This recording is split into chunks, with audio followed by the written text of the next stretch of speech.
For decades, the joke about Brazil has been that it's the country of the future and always will be.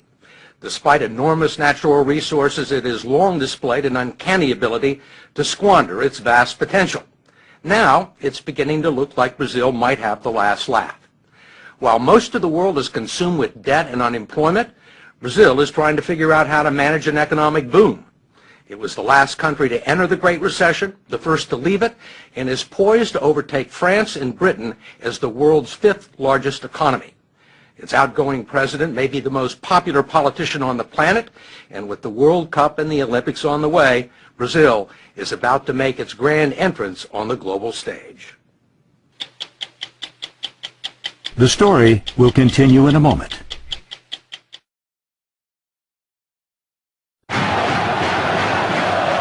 When most people think of Brazil, they think of its passion and excellence in soccer. Not of skyscrapers in Sao Paulo, the financial hub of a fledgling economic superpower. They think of the pulsating beat of the samba and carnival, not commodities or the world's largest cattle industry. They see the beaches of Ipanema and Copacabana and breathtaking vistas. It's quite a view. Yes, incredible, huh? Not Brazilian tycoons like Ike Batista, who has the best view in Rio, not to mention a net worth of $27 billion. How do most Americans see Brazil? They think Buenos Aires is the capital of Brazil, so they mix us with other countries around South America. Most powerful country in South America? GDP-wise, we are bigger than all the other countries together. And, you know, in the last 16 years, Brazil has put its act together. This is it. Hello, time for Americans to wake up. With most of the world's economies stagnant, Brazil's is growing at 7%, 3 times faster than America. It is a huge country, slightly larger than the continental U.S., with vast expanses of arable farmland, an abundance of natural resources, and 14% of the world's fresh water. 80% of its electricity comes from hydropower. It has the most sophisticated biofuels industry in the world, and for its size, the world's greenest economy. Brazil is already the largest producer of iron ore in the world and the world's leading exporter of beef, chicken, orange juice, sugar, coffee, and tobacco, much of it bound for China, which has replaced the U.S. as Brazil's leading trade partner. And Brazil has the size to match China's appetite. You have it's a big everything. dragon on the other side. You have everything they need. We have, yes. You need the Brazil to basically fulfill the Chinese needs. Batista, who has interests in mining, transportation, and oil and gas, is building a huge superport complex north of Rio with Chinese investment that will accommodate the world's largest tankers and speed delivery of iron ore and other resources to Asia. But it's not just commodities that are driving the Brazilian boom. The country has a substantial manufacturing base and a large auto industry. Aviation giant Embraer is the world's 3rd largest aircraft manufacturer behind Boeing and Airbus, and a main supplier of regional jets to the U.S. market. Ike Batista says the one thing that Brazil could use more of is skilled labor. We have to create more engineers. In my oil company, I'm importing Americans to weld our platforms. To weld the platforms? Yes, there's a lack of welders. We're walking into a phase of almost full employment. This country has created almost 1.5 million jobs this year already. It's unbelievable. Brazil has seen periods of prosperity before, only to have the bubbles burst. It spent billions in the 50s and 60s moving its capital to a barren savanna near the middle of the country where it built Brasilia, a futuristic city right out of the Jetsons. Then it borrowed billions more to develop the country's interior. Corruption and ineptitude eventually led to a financial collapse, 2,000% inflation, and at the time, the largest financial rescue package in the history of the International Monetary Fund. Then a few years later, this man walked into the president's office. President Luiz Inácio Lula da Silva, known simply as Lula, is a former metal worker with a 4th grade education and a doctorate in charisma. Câmera filmando câmera. When he was elected 8 years ago on his 4th try, Lula was a firebrand labor leader with socialist tendencies. Some predicted another Hugo Chavez. But he's about to leave office with a 77% approval rating and much of the credit for turning the country around. We talked to him at the presidential residence in Brasilia. When you took office, there were many businessmen both in Brazil and abroad who were very nervous about you, who thought that you were a socialist and that you were going to take the country sharply to the left. Yet these people now are among your biggest supporters. How did that happen? Veja, eu de vez em quando brinco. Look, every once in a while I joke that a metal worker with a socialist background had to become president of Brazil to make capitalism work here. Because we were a capitalist society without capital. And if you look at the bank's balance sheets for this year, you will see that the banks have never made so much money in Brazil as they have during my government. The big companies have never sold as many cars as they have during my government. But the workers have also made money. How have you managed to do that? Eu descobri uma coisa fantástica. I have found out something amazing. The success of an elected official is in the art of doing what is obvious. O óbvio. É o que todo mundo sabe. It is what everyone knows needs to be done, Mas que alguns querem but some insist on doing e differently. fazer diferente.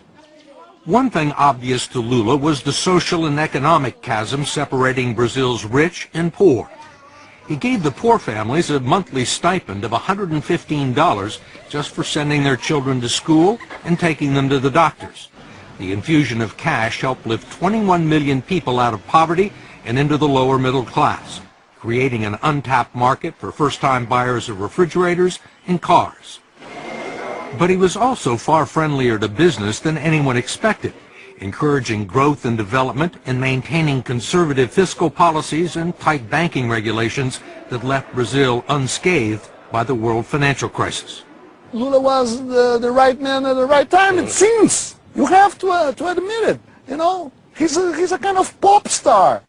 Eduardo Bueno is a colorful commentator and best-selling author of popular Brazilian history. What's his secret? He's streetwise, I guess you can say that. He knows people. He knows the feeling. He knows what they want. He knows how to deal with the rich. He charms President Obama. And he also charmed the international committees that awarded Brazil the 2016 Olympics and the World Cup of 2014, political victories that announced the country's arrival as an international player and will present some challenges for Brazil's next president. She is Dilma Rousseff, Lula's former chief of staff and his hand-picked successor, who was elected in October because he was ineligible for a third term. There are people that believe that once you were gone, Brazil may revert to its old ways. Will the momentum continue once you leave office at the end of the year? E é uma das coisas que eu me If there's something I am proud of, it is to have told my people that we are not second-class citizens, Segunda classe. E que nós that we can get things done. We can believe in ourselves. And then people have started to believe. Pessoas começam a acreditar. There are still some non-believers. Given its checkered record for living up to its promise, the rap against Brazil is that it lacks ambition. It's called the Brazilian way. Why do something today that you can pay someone to do the day after tomorrow? Brazilians put up with incredibly high taxes on almost everything, have a high tolerance for corruption, bureaucratic red tape, and according to Eduardo Bueno, harbor a secret love affair with incompetence. President Charles de Gaulle of France once said that Brazil is not a serious country. Do you believe that? Is Brazil a serious country now? It's not a serious country in several instances because they say that they're going to do something and then don't do something. Here in Rio de Janeiro, you can invite someone to your house, they say they're going to come and they don't show up and they don't think it's, who cares? But how can you do business in a loose way? How can you run a country in a loose way? While many in Brazil's cities lust for first world status, the third world is never far away. For decades, Brazil ignored the festering slums known as favelas, which wrap around Rio, overlooking some of the most valuable real estate in the city. They have been staging areas for street crime against tourists and safe havens for drug gangs so well armed that they brought down a police helicopter a few years ago with heavy machine gun fire. Finally, after years of looking the other way, the military police have begun to move in. In recent weeks, some parts of Rio have been a battle zone, with drug traffickers burning buses near some of the sports venues.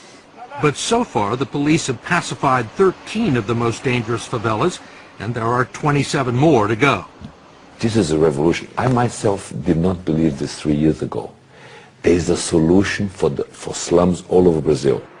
But there are also some massive problems with infrastructure. If the road to Brazil's future is long and wide, it is also jammed with traffic and filled with potholes. 90% of the roads in the country are still unpaved, and in the cities there's not much in the way of public transportation. And already there are major delays in the building and renovating of stadiums for the 2014 World Cup. FIFA, the World Soccer Organization, says Brazil is way behind in making preparations for the World Cup. Will the country be ready? Primeiro, nós precisamos tomar cuidado. Look, first, we need to be careful about European perfectionism, because everything that happens here in the South, they think they know better than us. Então, Well, the Europeans may put their minds at ease because we will organize the most extraordinary World Cup ever. mundo que já foi feito. What they didn't make in 500 years, they want to make in 4, because the World Cup is going to be in Brazil. Do you think they'll be ready? No, I don't think it's going to be ready, especially because Brazilians don't mind to be late. You know, they think, just get a little late, what's the problem? They're going to be planting the grass while the ball was already rolling. Whatever happens in Brazil, no one will be able to blame it on a lack of money. That's because 150 miles off the coast lie what are believed to be the largest discoveries of oil found anywhere in the world in the past 35 years. Petrobras, the state-owned oil company, is preparing to drill 20,000 feet below the surface of the Atlantic to reach oil fields that sit underneath layers of salt beds. This oil story is $1 trillion story right in front of us here. What do the offshore oil discoveries do for Brazil? What do they mean for the country's future? Oh, it means, you know, we should be producing in excess of 6 million barrels a day. So it put us among the third, fourth largest producer in the world, massive exporter. President-elect Dilma joked that the oil discoveries were just the latest proof that God is Brazilian. An economist from Goldman Sachs, no less, had predicted that Brazil, along with Russia, China, and India, will dominate the world economy in the 21st century. If it happens, Brazil would be a different kind of superpower, one that would rather make love, not war. It has no nuclear arsenal, and aside from contributing a small number of troops to the Allied cause in 1944, Brazil hasn't fought a war since 1870. Why fight? With all the pleasures, beach and sun, war, forget it. Soccer, let's watch a soccer game. Let's go to the beach. Let's drink a beer.